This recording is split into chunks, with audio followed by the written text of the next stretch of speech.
दर्शकवृन्द नमस्कार। YouTube channel info खबरमा तपाईहरुलाई स्वागत छ। आज पनि दिनभरिका महत्त्वपूर्ण काम लाग्ने हेर्नै पर्ने समाचार। आज देशभरि के हुँदैछ? मुलुकले आज नयाँ प्रधानमन्त्री पाउँदै बालेनको सरप्राइज पहिलो क्याबिनेटबाट गर्दैछन्। 100 दिनमा 100 कामको निर्णय। राष्ट्रको नाममा सम्बोधन गर्दै प्रधानमन्त्री कार्कीले भनिन्, धेरै आशा बोकेर बिदा लिँदैछु। शपथ समारोहको दृश्य, रासोपाको छुट्टै शान, खुम्चिए कांग्रेस र एमाले। ओलीको घोषणा, जाँचबुझ आयोगको प्रतिवेदन निन्दनीय र खेदजनक, स्वीकार्दैनौ। अब प्रधानमन्त्री कार्यालय परिसर छिर्न बालेनको सचिवालयको अनुमति चाहिने। बालेनको सुरक्षामा खटाइयो पिएसओ। विश्वका नेपालीलाई नेपालसँग जोड्न पहल गर्छु, गगन थापाको भनाई। बोल्दै नबोल्ने बालेन, जसले मौनतालाई नै हतियार बनाएर देशको सत्ता समीकरण बदलिदिए। बालेन सर्वसम्मत रूपमा रासोपाको संसदीय दलको नेतामा चयन। प्रधानमन्त्रीको शपथ अघि बालेन शाहको जय महाकाली र्याप गीत सार्वजनिक। सांसदहरूलाई केपी ओलीको निर्देशन, संसदमा सशक्त भूमिकामा खेल्नु, आफू खुसी डम्फु नबजाउनु। र्यापरदेखि बालेन प्रधानमन्त्रीको यात्रामा थप शपथ लिँदै ज्ञानेन्द्र शाहीले भने, नष्ट हुन्छु तर भ्रष्ट हुन्न। भरिएको ग्यास सिलिन्डर कहिलेदेखि बजारमा आउँछ? नवनिर्वाचित सांसदहरूले लिए शपथ। कार्की आयोगको प्रतिवेदनप्रति एमालेमा आक्रोश, रासोपा मौन। संसदमा रासोपाको अद्भुतपूर्ण छलाङ, 3.5 वर्षमा 21बाट 182। हर्कले पहिलो भेटमा बालेनलाई लगाइदिएका थिए किराँती संस्कृतिको प्रतीक सिलाम साकमा। कार्की आयोगको प्रतिवेदनपछि शङ्कर पोखरेलको आक्रोश, अबको बाटो सजिलो नहुन सक्छ। रचनात्मक काममा रासोपा सरकारलाई सहयोग गर्छु, प्रचण्डको भनाई लगायत आज दिनभरिका मुख्य समाचार लिएर उपस्थित भइसकेका छौं। पूरा भिडियो हेर्नुहोला। तपाईहरुको विचार तलको कमेन्ट बक्समा लेख्न नछुटाउनुहोला। मुलुकले आज नयाँ प्रधानमन्त्री पाउने भएको छ।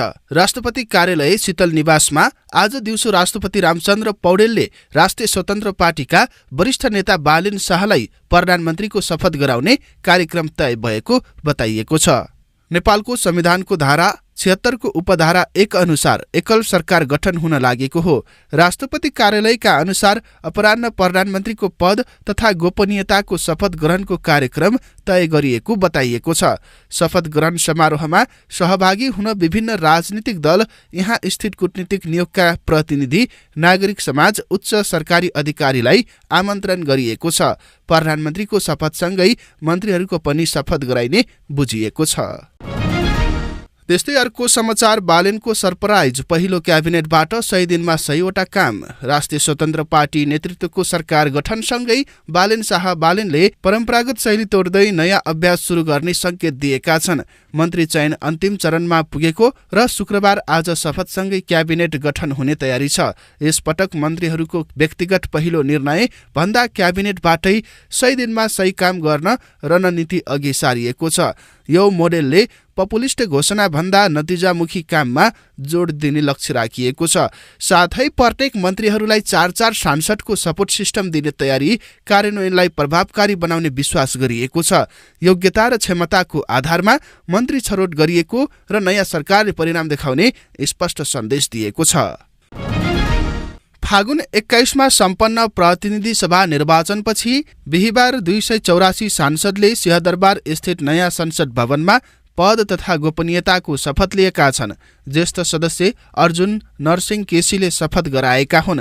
शपथ समारोह यसपटक फरक र राजनीतिक रूपमा अर्थपूर्ण देखियो। ठूला दलका शीर्ष नेता अनुपस्थिति रहँदा कांग्रेस र एमाले खुम्चिएको दृश्य प्रष्ट देखियो। उता सहज बहुमत सहित उदाएको रासोपाका सांसदहरू उत्साहित र आत्मविश्वासी देखिए। डाक्टर स्वर्णिम वाग्लेले सुधारको प्रतिबद्धता जनाए। विपक्षी दलहरूले रचनात्मक सहयोगको संकेत दिएका छन्। समग्रमा नयाँ शक्ति उदाउँदै पुराना दल कमजोर बन्दै गएको स्पष्ट सन्देश देखिएको छ। त्यस्तै अर्को समाचार, प्रधानमन्त्री कार्कीको सम्बोधन, धेरै आशा बोकेर बिदा लिँदैछु। प्रधानमन्त्री सुशीला कार्कीले राष्ट्रको नाममा सम्बोधन गर्दै देशभरिका नागरिकलाई विश्वास र आश्वासन दिएकी छन्। बालुवाटारबाट सम्बोधन गर्दै उनले भदौको 27 को चुनौतीपूर्ण निर्वाचन सफल भएको बताएकी छन्। नागरिकले परिवर्तनको पक्षमा स्पष्ट जनादेश दिएको बताउँदै बहुमत नआउने भनाई गलत साबित भएको बताएकी छन्। उनले सुरक्षा निकाय कर्मचारी र मतदातालाई धन्यवाद दिएकी छन्। कार्कीले भ्रष्टाचार अन्त्य, सुशासन, रोजगारी र आर्थिक विकासमा परिणाममुखी काम हुने प्रतिबद्धता जनाएकी छन्। साथै जेनजी आन्दोलनको माग पूरा गर्ने र नयाँ सरकारले जनअपेक्षा अनुसार काम गर्ने विश्वास व्यक्त गरी आशा बोकेर बिदा लिँदैछु भन्ने सन्देश दिएकी हुन्। शुक्रबार प्रधानमन्त्रीको रूपमा आज बालेन शाह शपथसँगै मन्त्रीमण्डल पनि गठनको तयारी राष्ट्रिय स्वतन्त्र पार्टी जुटेको छ। यो काममा जुटेको छ। मन्त्रीको नाम छान्ने पार्टीका सभापति रवि लामिछाने र नेता बालेन शाह छलफलमा छन्। विज्ञताको आधारमा मन्त्री छान्ने गरी अन्तिम छलफल भइरहेको रासपाका एक नेताले हामीलाई जानकारी दिनुभएको छ।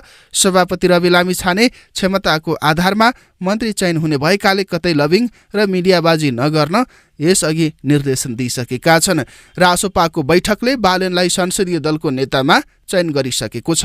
प्रधानमन्त्रीको रूपमा उनले आज 12:34 शपथ कार्यक्रम तय गरिएको छ। उनको शपथ लगत्तै मन्त्रीहरूको शपथ हुनेछ। नेपाली कांग्रेसका महामन्त्री गगन कुमार थापाले विश्वभर बसोबास गर्ने नेपाली मूलका नागरिकलाई नेपालसँग जोड्न पहल गर्ने बताएका छन्। Association of Nepal origin ANO का अध्यक्ष दिल्ली अधिकारी सहितको प्रतिनिधि मण्डलसँग बिहिबार साँझ भएको भेटमा गगन थापाले नेपाली कांग्रेसले आफ्नो चुनावी घोषणापत्रमा समेत नेपाली मूलका नागरिकलाई समेट्ने प्रयास गरेको जानकारी दिएका छन्। भेटका क्रममा ANO का अध्यक्ष अधिकारीले नेपालको विकास र समृद्धिको लागि विदेशमा रहेका नेपाली मूलका नागरिकहरूबाट लगानी आकर्षित गर्न आवश्यक रहेको धारणा राखे। उनले त्यसको लागि नेपाली मैत्रीपूर्ण कानून निर्माण गर्नुपर्नेमा जोड दिएका छन्।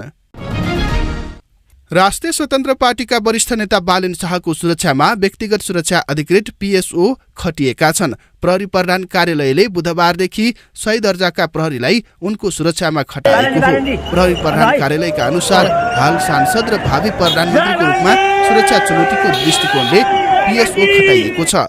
चुनावको क्रममा पनि सुरक्षा चुनौतीलाई दृष्टिगत गरी प्रहरीले बालेनलाई PSO दिने प्रस्ताव गरेकोमा आफूलाई आवश्यक नभएको भन्दै उनले लिएका थिएनन्। आज प्रधानमन्त्रीमा नियुक्त भएपछि भने उनको PSOमा DSP खटिनेछन्। बिहिबार सिंहदरबार स्थित संसद भवनमा शपथको लागि जाँदा उनी PSO सहित गएका थिए। ओलीको घोषणा जाँचबुझ आयोगको प्रतिवेदन निन्दनीय र खेदजनक छ, स्वीकार्दैनौं यो सम्बन्धी प्रसङ्ग। नेकपा एमाले अध्यक्ष केपी शर्मा ओलीले भदौको 23 र 24 का घटना सम्बन्धी जाँचबुझ आयोगको प्रतिवेदनप्रति कडा रूपमा आपत्ति जनाएका छन्। च्यासल स्टेट पार्टी कार्यालयमा संसदहरूसँगको छलफलमा उनले उक्त प्रतिवेदन पूर्वाग्रही, निन्दनीय र खेदजनक रहेको भन्दै अस्वीकार गर्ने स्पष्ट घोषणा गरे। घटनामा आफू संलग्न नरहेको दावी गर्दै फौजदारी अभियोग सिफारिसलाई अनुचित ठहर गरे। ओलीले प्रतिवेदनले चरित्र हत्या र घृणाको राजनीति बढाएको आरोप पनि लगाएका छन्।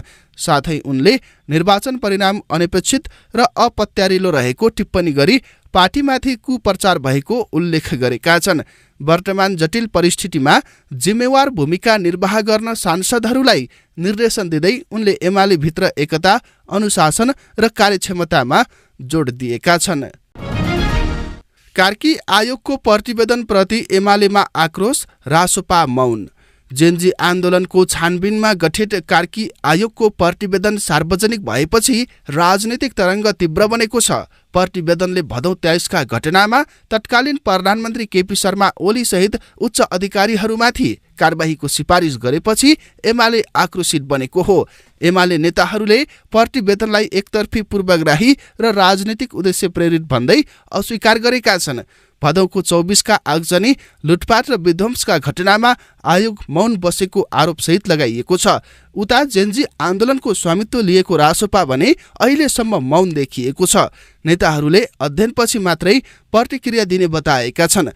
प्रतिवेदनले निष्पक्षता र कार्यान्वयनमाथि गम्भीर प्रश्न उठाउँदै राजनीतिक विवाद चर्किएको छ। राष्ट्रिय स्वतन्त्र पार्टीका वरिष्ठ नेता तथा संसदीय दलका नेता बालेन शाहले प्रधानमन्त्रीको शपथको पूर्व सन्ध्यामा नयाँ र्याप गीत जय महाकाली सार्वजनिक गरेका छन्। बालेन्द्रकै आधिकारिक युट्युब च्यानल मार्फत बिहिबार साँझ रिलिज भएको उक्त गीतमा शब्द सङ्गीत र स्वर बालेनकै रहेको छ। गत प्रतिनिधि सभा सदस्य निर्वाचनको क्रममा देशको पूर्वदेखि पश्चिमसम्मको आफ्नो चुनावी यात्रालाई समेटेर बनाइएको भिडियोमा मानिसहरूसँगको भेटघाट संवादका दृश्यहरू राखिएका छन्। नेपाल आयल निगमले भरिएको ग्यास सिलिन्डर बेच्ने बारेमा छलफल थालेको प्रसङ्ग रहेको छ। हाल दैनिक 90 बुलेट माग रहेकोमा त्यसको हाराहारीमा नेपाल भित्रिरहेको भन्दै निगमले भरिएको ग्यास सिलिन्डर बेच्ने विषयमा छलफल थालेको हो। निगमका कार्यकारी निर्देशक डाक्टर चण्डिका भट्टको अनुसार ग्यास बुलेट नेपाल भित्रिरहेको भन्दै अर्को हप्ता यसबारेमा निर्णय हुने नागरिकलाई जानकारी दिएका छन्। बिस्तारै पुरै ग्यास सिलिन्डर पनि बिक्री गर्छौं। उनले भने अवस्था हेरेर यसबारेमा निर्णय हुनेछ। उपभोक्ताले अनावश्यक रूपमा ग्यास भण्डारण गर्न थालेको भन्दै निगमले गत फागुनको 29 गतेदेखि आधा सिलिन्डर अर्थात् 7.1 किलो ग्यास बेचिरहेको छ। नेकपा एमालेका अध्यक्ष केपी शर्मा ओलीले पार्टीका सांसदहरूलाई सशक्त प्रतिपक्षको भूमिकामा निर्वाह हुने निर्देशन दिएका छन्। पार्टी मुख्यालय च्यासलमा आयोजित पार्टीको कार्यक्रममा बोल्दै आकार सानो भए पनि प्रतिपक्षको भूमिका निर्वाह गर्न चुक्न नहुने बताएका छन्। संसदमा प्रभावकारी र सक्रिय भूमिका खेल्नुपर्छ। सरकारले कमी कमजोरी गर्न लाग्यो भने खबरदारी गर्ने, आलोचना गर्ने काम हामीले गर्नुपर्छ। तर गलत प्रस्तावको तथ्ययुक्त ढङ्गले पुराना नजिरलाई ल्याएर खण्डन गर्न सक्नुपर्छ। उनले सांसदहरू अनुशासित भएर पार्टीको नीति अनुसार चल्नुपर्ने भन्दै संसदमा आफू खुसी डम्फु बजाउन पनि नपाइने बताए। राष्ट्रिय स्वतन्त्र पार्टीले बालेन शाहलाई संसदीय दलको नेतामा चयन गरेको छ। पार्टी कार्यालयमा बसेको पार्टीको केन्द्रीय समिति र संसदीय दलको बैठकले उनलाई संसदीय दलको नेता चयन गरेको हो। पार्टी सभापति रवि लामिछाने यस सम्बन्धी प्रस्ताव बैठकमा राखेका थिए। बालेन संसदीय दलको नेतामा चयन भएसँगै प्रधानमन्त्री बन्न बाटो खुलेको छ। आज रासोपाले राष्ट्रपतिलाई यस सम्बन्धी जानकारी गराउने र आजै बालेन शाह प्रधानमन्त्रीको रूपमा शपथ खाने तयारी भइरहेको छ। त्यस्तै अर्को समाचार, परम्परागत राजनीतिक शैलीलाई चुनौती दिँदै बालेन शाह मौनता र काम मार्फत उदाएका नेता हुन्। आज शुक्रबार नेपालको 17औं प्रधानमन्त्रीको रूपमा शपथ लिँदैछन्। काठमाडौँमा जन्मिएका इन्जिनियर बालेनले हिपहपबाट चिनिँदै राजनीतिक प्रवेश गरेका थिए। 2079 को स्थानीय चुनावमा स्वतन्त्र उम्मेद्वार बनेर महानगर मेयर जित्दै उनले शक्तिशाली दलहरूलाई झट्का दिएका थिए। पछि राष्ट्रिय राजनीतिमा प्रवेश गरी झापा 5बाट कीर्तिमानी मतसहित विजय हासिल गरे। कम बोल्ने तर परिणाममुखी नेतृत्वको कारण उनी युवा माझ अत्यन्तै लोकप्रिय भएका छन्। अब सुशासन, आर्थिक सुधार, रोजगारी र राजनीतिक स्थायित्व उनका प्रमुख चुनौती बनेका छन्। मौनतालाई नै हतियार बनाएका बालेनको उदयले नेपाली राजनीतिमा नयाँ युगको संकेत दिएको छ।